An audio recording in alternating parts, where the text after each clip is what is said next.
Welcome to the Clima podcast. Today I'm speaking to Darryl Singh of Singh Architects. Darryl is a registered architect who's been practicing for nearly 30 years in Auckland as well as London. He's also a qualified engineer and a certified passive house designer.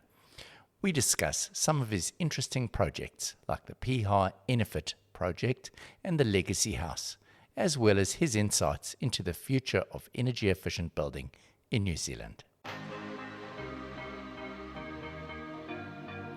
Clima inspires and educates people to create healthy, durable and energy efficient buildings to live, learn, work and play in. Welcome to the Clima podcast, Darryl. Well, thank you, Simon. Happy to be here. Great stuff. Now, Darryl, what book do you have on your bedside table at the moment? Well, I must say, Simon, I've got a whole pile of books on the floor by my bed, but I'm not reading anything particularly at the moment. I find that we're putting a lot of time and energy into helping people with their projects and their passive houses. So when my head hits the pillow, I'm just out. So don't do any bedtime reading. That's all right. I can well imagine. Now, I see that you grew up in a similar era to me, and you've got a love for Star Wars, Thunderbirds, and Doctor Who. Yes, that's right. Yes, that's right. Grew up with that. Yeah, I remember getting my first Thunderbird 1 model when I was about 8 years old, I think. Got a photo with me and my birthday cake and my Thunderbird 1. And so, yes, really, really loved that program. Grew up with that. And since then, I've become a collector of Thunderbirds and Star Wars and Star Trek models. And so I've got a whole room full of that. So my pride and joy, love that stuff. Oh, wonderful. And you sing in a choir as well, I see. Oh, goodness me, yes. Have previously, before COVID, was singing in a choir, and really enjoyed that. Hadn't remembered that I could actually sing until we tried it again, my wife and I. But since COVID happened, I've stopped going to choir, but looking at returning to that. Oh, because really enjoy having a good sing with a group of people. Yes, yeah. Awesome. I used to sing in the choir at school a long time ago. Yes, right. So, yeah. Now, your father, Ron Singh, was a pretty famous architect, wasn't he? And art collector, and he grew up in Fiji and then moved over to New Zealand. Yes. So what did you learn from him growing up, Darryl? What did I learn from Dad growing up? Well, he really was a wonderful role model for me. The way he approached life and his zest for life and art and design. And so really I grew up with Dad working as an architect and going to building sites and having a look around and seeing the wonderful buildings that he designed and built. So it's in my blood. So I guess that's why I'm an architect as well. But previously, before becoming qualified as an architect, I actually qualified as an engineer. So because I was quite good at sciences and maths, and so I went down the engineering route and worked for a couple of years, and then decided actually architecture is quite a good thing. It's kind of part engineering and part art, and so just combination of all those things. Excellent. So did you grow up in Auckland, Darryl? Yes, born here in Auckland, grew up here. I'm still living not far from where our old family home was. Awesome. So talking about that home, the home that you grew up in Auckland, what was it like to live in it? Was it cold in winter? Was it hot in summer? How did it perform, Darryl?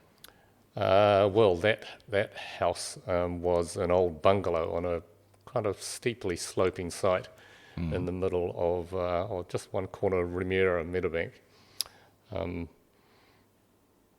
I think the house was built, well, I guess it's about 100 years ago now, so performed pretty poorly, honestly.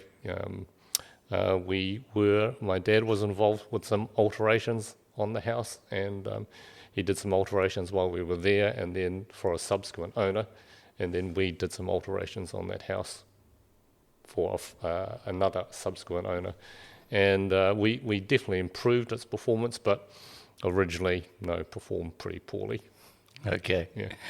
And I see you moved over to London for a while and worked over there. How did you find being an architect in London compared to Auckland?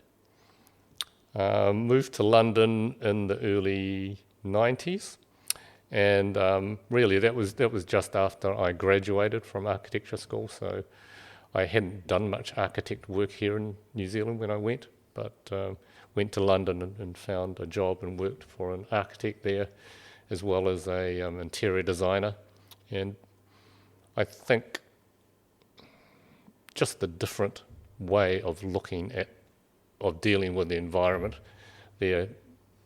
Often we're working on projects in the middle of London, in a big city, and the weather's quite different over there. It can get really cold in winter, and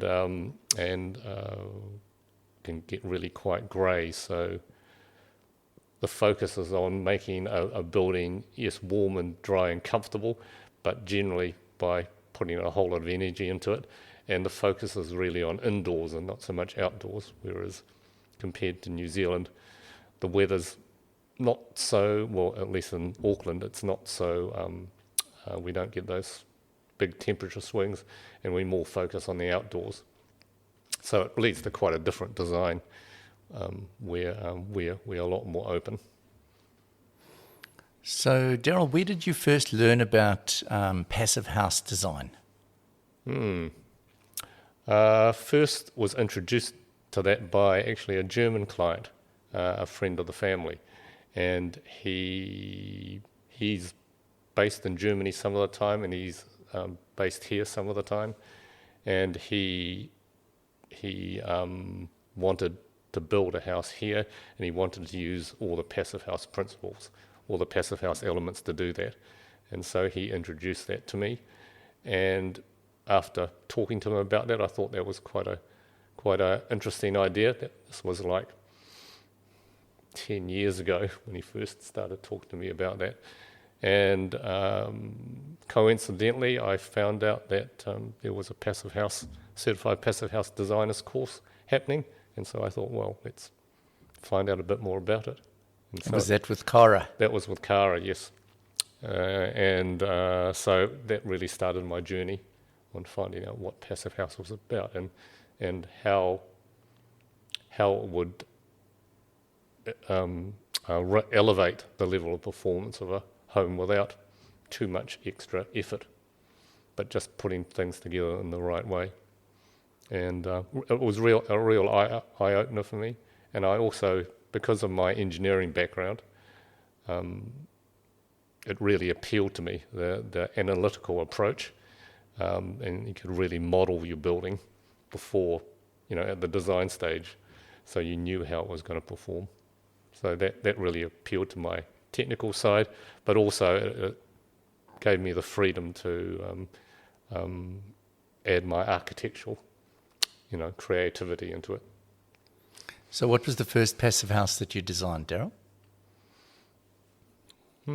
Just trying to think. I think we had a number of them all at once. I think the first one we started looking at was for my German client, a German friend, and that's partway under construction up north. That was probably the first one we started to look at. I'm just trying to remember which is the first one. I know the EnerPHit project that you did in Piha. Oh, yes. I believe that was was that the first certified EnerPHit? Yes, that's correct. That's the first certified EnerPHit project in New Zealand. So yes, that was quite a major build, renovation of an existing concrete house. So certainly had a lot of challenges with that. So tell us a little bit about that project and the client and what their dreams and wishes were for that house. The house was originally built in the mid-2000s, I think maybe 2008, A big solid concrete house, concrete blockwork walls, concrete mid-floor, with a membrane roof on a timber frame. Aluminium joinery, just standard a single glazed, non-thermally broken aluminium joinery. And so it met the building code at the time, but it appeared to be under-insulated, and got really, really cold in winter and really, really hot in summer.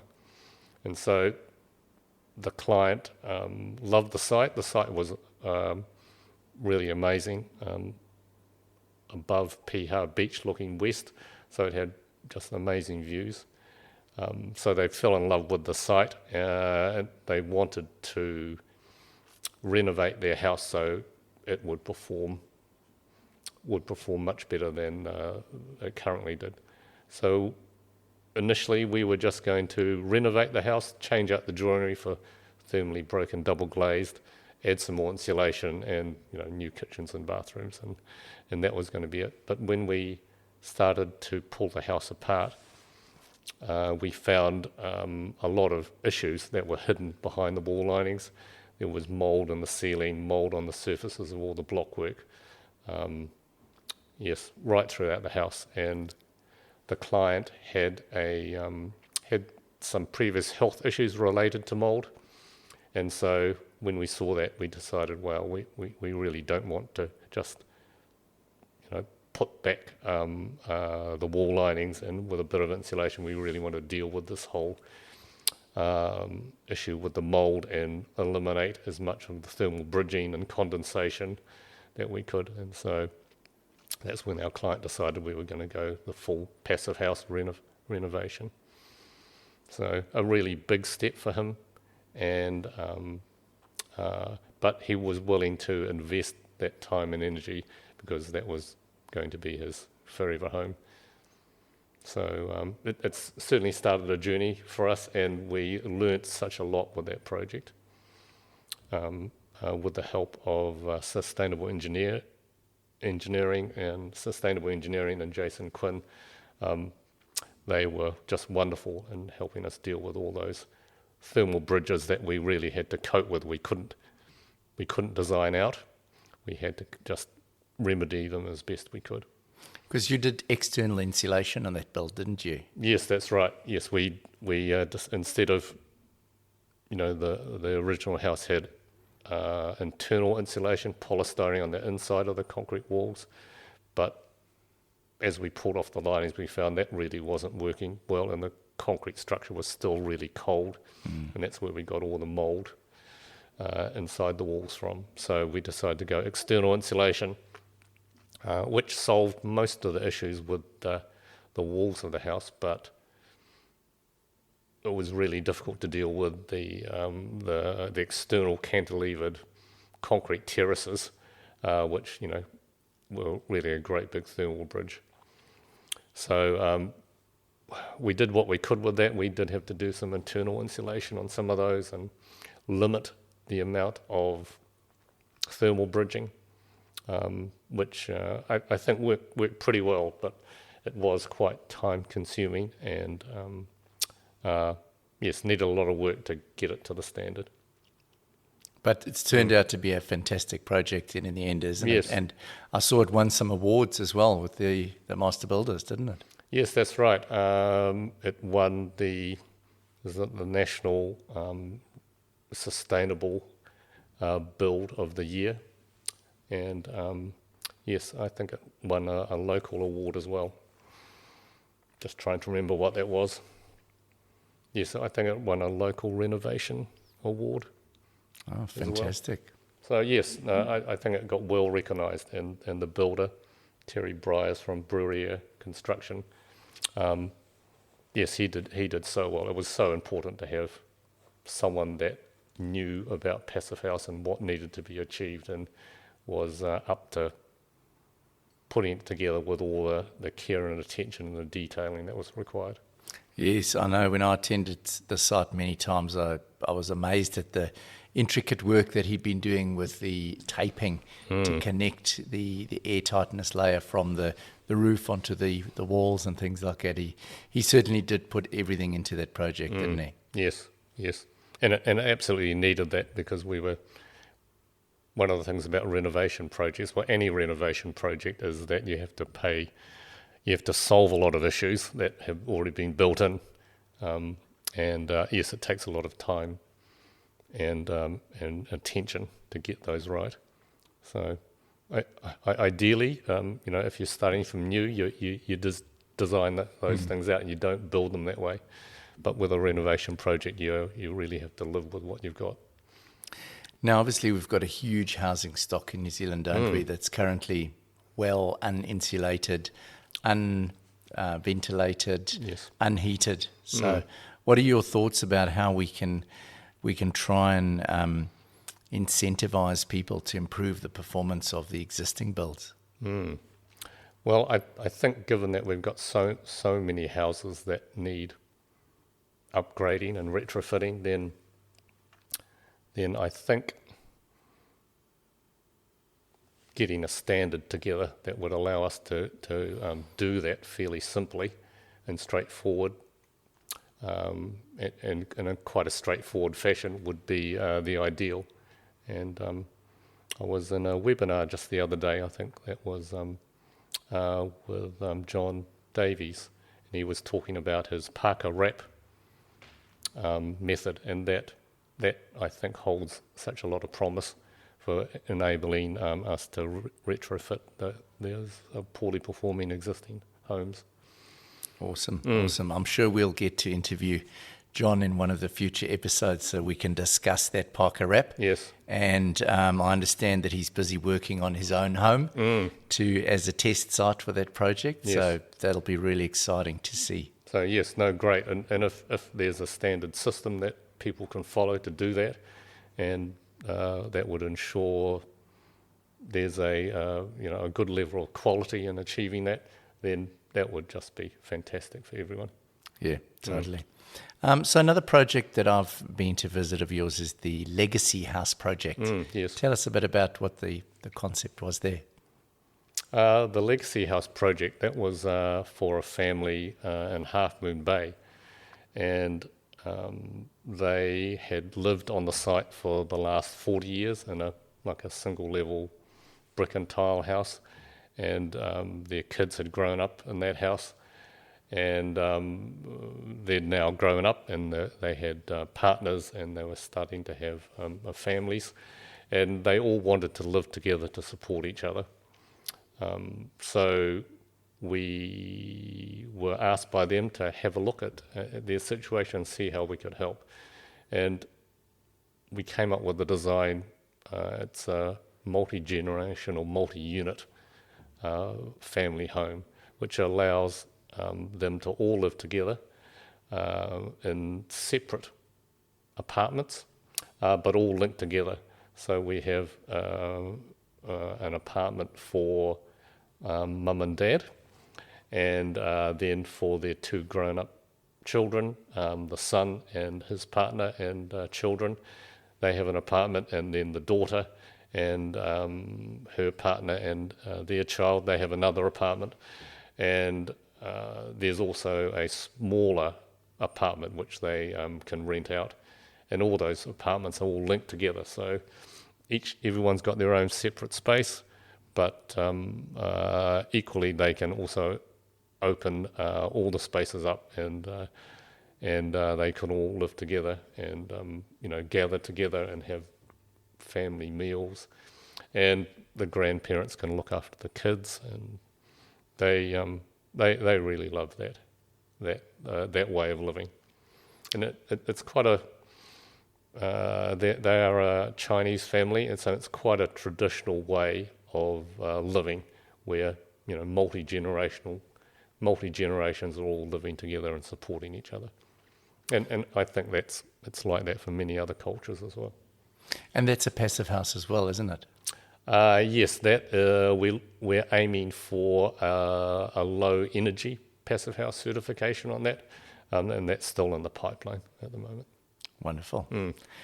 So, Darryl, going back to sort of New Zealand code, what do you think of the changes to H1 that are currently being implemented over a phased effect? I think the H1 changes are definitely a step in the right direction. I think with the increase in the ceiling insulation and the changes in the regulations around windows and the insulation of frames and glass, I think absolutely it's a great first step. I'd definitely like to see more steps and dealing with things like ventilation, good ventilation to get rid of condensation and moisture and humidity and off gases, and at the same time to hang on to the recycle the heat that's already been generated, so we can get rid of the condensation and humidity, but in CO2, but just hang on to the heat and make those houses warmer and more comfortable and healthier to live in. So, what would you say to people that say, well, we can just open the doors and windows for ventilation? Oh, absolutely, you can do that, and particularly in where we are here in Auckland, when the weather's fine and it's warm and outside, then absolutely you can open the doors and windows and live indoor, outdoor. But when the weather's not so good, like it is just at the moment, when it's in winter, it's a bit cold or it's a bit damp, or in summer weather where it's actually too hot or too humid, then you can actually just close up your house and with a really good ventilation system and the right insulation, then you can be warm and comfortable, not warm, not too cold, not too hot, and that would be really the ideal way of living. Exactly. So, what would you say about the concept that New Zealanders seem to have, where a house is more of an income generator than a comfortable, healthy place to live? How do you think we go about changing the mindset of New Zealanders? I think for any sort of home, I think if you're an investor and you're looking for a way of generating some capital growth, or if you're going to be renting that house out to generate some passive income, I think that's quite a, I guess, traditional way of looking at investment property. But I think being able to do that when the house performs really well and that you're looking after the people that are using it, I think in some ways, I guess, a more holistic way of looking at it. Yes, you're looking after yourself, but you're also looking after the people that are using that property. And I think it's a really, for me, that's a really good way of ethically, investing. So, yeah, not sure what else to say about that.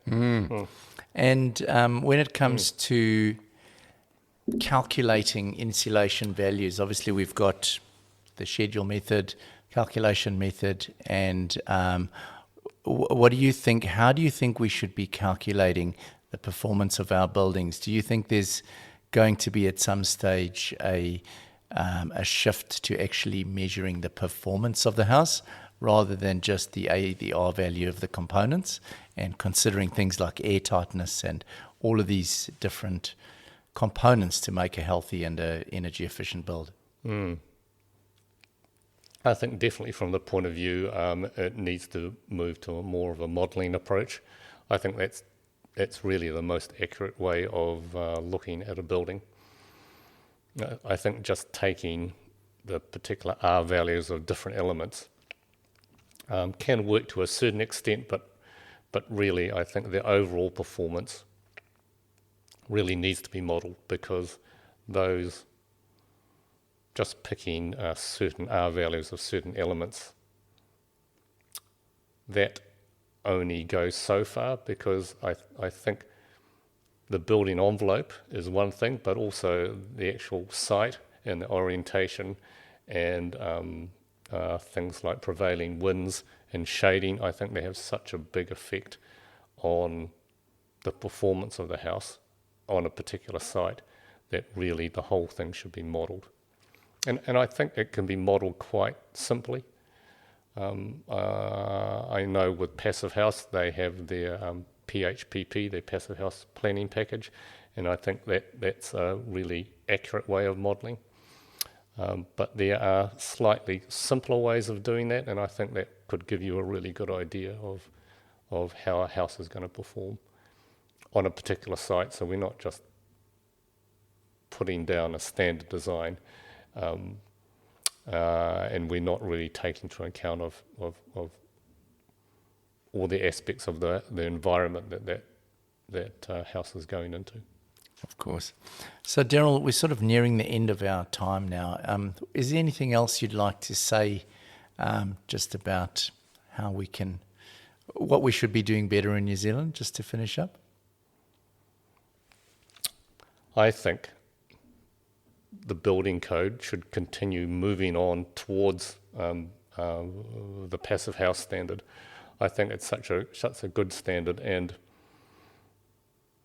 as the building industry and the skills of the particular trades that are involved in that industry, or the builders and the material suppliers, as they are all increased, as we get more and more experience with all these things, then I think the step towards Passive House gets easier and easier from a construction point of view, but also from a cost point of view. When we have more ready access to all these materials, then I think the cost to do these things will decrease, and it just makes buildings to a Passive House standard more readily available for everyone. Awesome. Thank you very much, Darryl. Sharing knowledge is at the heart of our strategy to make buildings better for everyone. Sign up to our podcast to learn more about creating healthy living conditions by protecting building structures from external and internal moisture damage. Thanks for listening.